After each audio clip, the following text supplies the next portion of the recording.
दुनिया वाले क्या देखेंगे ऐसा मंजर देखा है, दुनिया वाले क्या देखेंगे ऐसा मंजर देखा है। जिसको सारे रब कहते हैं तेरे अंदर देखा है।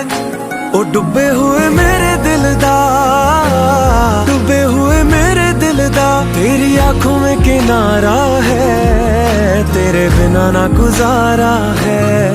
सजना दा सहारा है, तेरे बिना ना गुजारा है।